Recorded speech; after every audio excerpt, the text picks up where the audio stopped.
चलो अब जो कार्यकाल पीछे मोदी का रहा है, 10 साल का मोदी का कार्यकाल रहा है, तो वो कैसा है उसके बारे में थोड़ा ठीक ही है, कोई इतना बढ़िया को नहीं, कोई सड़क पर के नहीं है ठीक है करिए गया यार तू बैठ जो परसों दा रोई ਜਾਂਦਾ कहता मैं नरमों को नहीं होए मैं मारिए पियो। नमस्कार दोस्तों, मैं हूं शिवराज और आप देख रहे हैं खबर हरदम। आज हम ममेरा खुर्द में पहुंचे हैं। लोकसभा 2024 के चुनाव हैं, तो चलिए जानते हैं किसानों से कि यहाँ पर किस तरह का माहौल है। जी कांग्रेस, बीजेपी या फिर बीजेपी आएगी जी। बीजेपी? तो बीजेपी क्यों? काम करवाया बीजेपी ने जी। काम करवाया बीजेपी ने। आपको क्या लगता है जी? क्या मैंने तो यार काम नहीं लगी है, कोई काम नहीं कराया, कोई काम नहीं करवाया? के कराया तू बता यार। बीज मारो दे दियो नरमे में यार, के दे दिया यार कोई आ रोड़ा ने चट्टा की के करा रोड़ा पर भी बीज बढ़िया देवे माने खाद बढ़िया देवे कणक का बीज है और मिले नहीं फिर तू पर के फिर काटियो को नहीं नरमो फिर के काटियो ये खेत में काटियो। हाँ जी, आप क्या कहना चाहोगे? आप क्या कहना चाहोगे? ये बोल रहे हैं नरमा नहीं मतलब मिला नहीं, क्या आप क्या कहना चाहोगे? नरमा तो ये मौसम के कारण नहीं हुआ जी। अच्छा, मौसम बरसात आ गई जी, बरसात के अंदर सुंडी पड़ गई। ये कह रहे हैं बरसात की वजह से सुंडी ला एर की बेरा लाग जुआ एर की ज्यादा आऊगी सुंडी जी तू देख लीजिए आएगी मैंने बेरा जी। खाद कटा दिए ने पहले 45 किलो इकट्ठा करे फिर अब 40 का कर दिया फिर के चीज का सुधार करे है। हाँ जी, बताइए बताइए। हाँ देखो कांग्रेस के मां लोकदल के मां गरीब को टाबर एक कौन लाग गयो नहीं, अब देखो 10 छोरा लाग गया मारे में मेरे मोटा भाई जी ते पढ़ाई करी है ता लाग गया 12 महीना में पढ़ाई ज्यादा होगी हो जाए तो 10 साल दी यार हो गया दस साल की पढ़े यार को नहीं पढ़े लगाया बहुत लग गया जी। हमारे गांव में कम 7-8 लड़के लगे अब जी। हाँ जी, हाँ लाग गया या तो देऊ या पता देवा को नहीं मैं तो ब्याज दिया ही करूंगा। हाँ मैं तो देवांगा जी, खुल के देवांगा। मैं ही कहवा बीजेपी की सरकार आवेगी। चलो अब जो कार्यकाल पीछे मोदी का रहा है, 10 साल का मोदी का कार्यकाल रहा है, तो वो कैसा है उसके बारे में थोड़ा ठीक ही है, कोई इतना बढ़िया को नहीं, कोई सड़क पर के बनाई है ठीक है बता करिए गया यार तू बैठ जो परसों दा रोई ਜਾਂਦਾ कहता मैं नरमों को नहीं होए मैं मारिए पियो।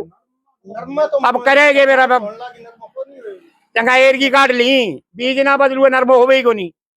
सरकार का प्रधानमंत्री क्या है भाई बढ़िया बीज लिया के दियो बढ़िया खाद दियो जिम्मेदार फिर ही पंगरूगा।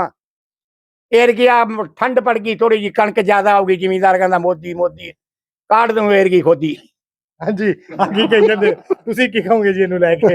है हाँ जी बहुत बढ़िया सरकार है जी ये। बहुत बढ़िया सरकार हाँ जी बहुत लड़के लगे हैं यहाँ पर, हरिजनों को लड़के बहुत लगे हैं। अच्छा, गरीब आदमी ने मेहनत को नहीं कदी जिंदगी का मैं नौकरी सारा नौकरी लाग गया सारो सामान आने लाग रहे सारो गरीब आदमी नौर के चाहिए। ठीक है। तो दोस्तों ममेरा खुर्द में हम पहुंचे थे आज जानने के लिए चुनावी माहौल के हाल कैसा है। तो दोस्तों यहाँ पर आके पता चला है कि कांग्रेस और बीजेपी दोनों की दोनों टक्कर में है आपस में। एक तरफ जहां बीजेपी के लिए लोग बोल रहे हैं कि उनका कार्यकाल अच्छा है, तो वहीं दूसरी तरफ सैलजा के चाहवान भी उतने ही हैं। तो चलिए और भी गांव के अंदर जाकर भी चर्चा करते हैं कि माहौल क्या है। तो क्या लगता क्या है आपको, मतलब इस बार क्या होने वाला है चुनाव में? माहौल तो इस बार जो संसदीय सीट है ना, हाँ जी, इस पे कुमारी सैलजा जी, कुमारी सैलजा। सैलजा का। हाँ अच्छा, विपक्ष जो है ना वो एक बात बोल रहा है कि कुमारी सैलजा ने पहले भी यहाँ पे वो एमपी रही हुई हैं, 2 बार एमपी रही हुई हैं, ठीक है। उसके बाद में उन्होंने 25 साल का गैप कर दिया, वो आई नहीं। तो इसको लेकर मतलब लोगों में क्या है, गांव में मतलब किस तरह का माहौल है? नहीं, गांव में तो अभी तक ऐसा कोई बात नहीं है। गांव में ऐसी कभी बात आई नहीं अभी तक भी यो 25 साल कहाँ थी कहाँ नहीं थी, अभी तक नहीं आई ऐसी बात। भाई कुमारी सैलजा को विचार लगा, कुमारी सैलजा को एक तरफ जो है अशोक तंवर है और दूसरी तरफ सैलजा है जी। और अगर इंडियन नेशनल लोकदल की बात करें तो संदीप लोट है जी। क्या लगता क्या आपको तीनों में कौन मतलब क्या बताएं जी, क्या पता हमको, हम सब सुबह निकल जाते हैं शाम को आते हैं बस, बाकी ठीक ठाक है लोग। फिर भी माहौल जैसे गांव में जैसे हमारा मन तो कर रहा है अभी, हम तो बीजेपी सरकार को वोट देना चाहते हैं। बाकी ठीक है, जो सरकार जिसकी मर्जी है अपने को क्या लेना है, कोई दिक्कत नहीं है। ठीक है जी। नहीं तो बीजेपी का पिछला जो कार्यकाल 10 साल का रहा है तो बहुत बढ़िया रहा जी। कोई भी जैसे मान लो कोई बच्चों को नौकरी मिली है बढ़िया, मान लो भी गरीब जनता, मान लो किसान लोग, सबको कोई दिक्कत नहीं है। बढ़िया साफ सुथरी सरकार है, कोई दिक्कत नहीं है। कोई दिक्कत नहीं है। हाँ जी भाई साहब, क्या कहना चाहोगे इस बार जो है एक तरफ जो है बहन कुमारी सैलजा हैं और दूसरी तरफ अशोक तंवर हैं, और अगर बात करें इंडियन नेशनल लोकदल की तो उनमें से संदीप लोट है। तो क्या आपको लगता है कि इनमें से कौन जो है वो इस बार जो है जीतने वाला है? क्या बताएं यार, जीतने वाले का फिर भी क्या लगता है कि माहौल कैसा है, क्या माहौल है? कांग्रेस का माहौल है यहाँ। कांग्रेस का माहौल है, हाँ जी, कांग्रेस का। मतलब कुमारी शैलजा को वोट पड़ेंगे, यही बात है? कुमारी शैलजा को। तो जैसे नमस्कार जी, नमस्कार जी। तो क्या लगता है आपको, मतलब बीजेपी, कांग्रेस या फिर इंडियन नेशनल लोकदल? इनेलो ही जीतेगी जी इस बार तो। इनेलो? हाँ। अच्छा, इनेलो ही क्यों जीतेगी?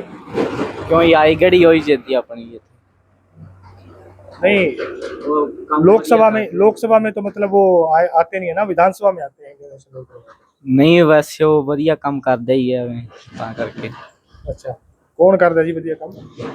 Indian National Lokdal. अच्छा, बढ़िया काम करते जी। हाँ जी। चलो, हाँ जी भाई, नमस्कार जी। क्या लगता है जी इस बार, मतलब आपको जैसे चुनाव है तो कांग्रेस, बीजेपी या फिर क्षेत्रीय दल? कांग्रेस। कांग्रेस? कांग्रेस ही क्यों जी? वो काम अच्छा करेगी जी। नहीं, जैसे कुमारी शैलजा है वो पहले भी यहाँ से एमपी रही हुई है, तो जैसे विपक्ष है वो ये बोल रहा है कि वो यहाँ पर आती नहीं है, काम नहीं करवाती है। करेगी, सब कुछ करेगी, आएगी तो करेगी काम तो। काम भी करेगी जी। बिल्कुल। तो क्या लगता है, मतलब यहाँ से कितने मार्जिन से वो जो निकालेगी? ये कह नहीं सकते सर। फिर भी आइडिया कांग्रेस आएगी सर। कांग्रेस आएगी, क्योंकि पूरे गांव के लोग आपके पास आते हैं, मिलते हैं, तो कैसा माहौल क्या लग रहा है आपको? अलग अलग पार्टियां ਦੇ ਬੰਦੇ ਹੁੰਦੇ ਸਾਰੇ ਆਪਦੇ ਆਪਦੀ ਦੱਸਦੇ ਵੀ ਮੈਂ ਇਹ ਪਾਰਟੀ ਦਾ ਸਾਡਾ ਮਾਹੌਲ ਵਧੀਆ ਹੈ। ਇਦਾਂ ਹੀ ਚੱਲੀ ਜਾਂਦਾ ਅਜੇ ਕੋਈ ਜ਼ਿਆਦਾ ਕਨਫਰਮ ਨਹੀਂ ਗਾ। ज्यादा मतलब किसका नाम लिया जा रहा है? शैलजा कुमारी ਦਾ ਲੈਂਦੇ ज्यादा शैलजा कुमारी का। हाँ जी। हाँ जी, बताइए क्या लगता है इस बार आपको? अभी तो कुछ नहीं कह सकते क्योंकि कांग्रेस के भी रुझान अच्छे हैं। बीजेपी ने काम किया है, मोदी के हिसाब से देखें तो मोदी ने काम अच्छा किया है, ममेरा में भी विकास हो रहा है। पर कुछ देखते हैं तो कांग्रेस और बीजेपी की दोनों की आपस में टकराव के कारण, एक तो अशोक तंवर के भी काफ़ी खिलाफ है लोग, बीजेपी के खिलाफ, किसानों के आंदोलन के कारण खिलाफ है। और कुछ गाँव में जैसे सड़कें हैं, पानी की कमी है, बिजली की कमी है, इसकी समस्याएं ज़्यादा रहती है, तो इसका भी विचार चल रहे हैं क्योंकि धरातल पे काम नहीं पहुंचा अभी। गवर्नमेंट, भारत सरकार तो काम कर रही है पर धरातल पे काम नहीं आ रहा है अभी। जैसे अब मोदी का 10 सालों का पिछला जो कार्यकाल रहा है, बहुत अच्छा रहा है, बहुत अच्छा रहा है, उनको कहने की जरूरत नहीं है। पर अगर शासन को देखे तो सुनीता जी दुग्गल थी, वो कभी इस गांव में नहीं आए हैं। हाँ, कांग्रेस अभी आ रहे हैं, कांग्रेस के कुछ नेता भी आ रहे हैं, विचार भी कर रहे हैं, गांव में फिर रहे हैं, घूम रहे हैं, लेकिन अभी धरातल पे कोई भी विकास के लिए कोई नहीं बोल रहा है। अच्छा, विकास के लिए कोई नहीं बोल रहा। हाँ, कोई नहीं। अगर गांव की अगर बात करें तो पिछले 10 सालों में यहाँ पे कितना विकास हुआ है? कुछ नहीं कह सकते। ये सोच लो भी अगर 100% ऊपर से चलता है तो यहाँ 10% ही काम हुआ अभी। 100% अगर मोदी सरकार, गवर्नमेंट सरकार, भारत सरकार अगर कुछ 100% भेज रही है तो 10%, 15% ही काम हो रहा है गांव में। गांव में अगर विकास होगा, गांव के लोगों की सुनी जाएगी तो शहर भी चलेगा, शहर नहीं चलेगा तो गांव भी नहीं चलेगा। दोनों की बात है। लेकिन मोदी जी तो ये बोल रहे हैं कि अगर हम ऊपर से 1 रुपया डालते हैं तो 1 रुपया ही नीचे पहुंचता है। वो सब जुमले है, झूठे कहने की वो अलग अलग बातें हैं। ठीक है, हाँ 1 रुपया डालते हैं, पर अभी यहाँ ये जैसे हरियाणा के कुछ गांव में कहीं विकास नहीं हुआ है, कहीं हो रहा है। जो शहर के ज़्यादा टच में वहाँ तो हो रहा है, और जो शहर से दूर है तो वहाँ बस की भी सर्विस नहीं है, रोजगार की कमी है, बिजली की कमी है, पानी की कमी है। अब यहाँ ममेरा में भी देख लो, पानी गंदा आ रहा है, तो उस पर अगर किसी को बोलते हैं, फोन करते हैं तो कोई सुनाई नहीं होती है। चलिए ओवरऑल बता दीजिए कि ओवरऑल गांव में माहौल कैसा है? माहौल अभी तो बीजेपी का ही है। बीजेपी? हाँ। चलिए, बहुत बहुत धन्यवाद।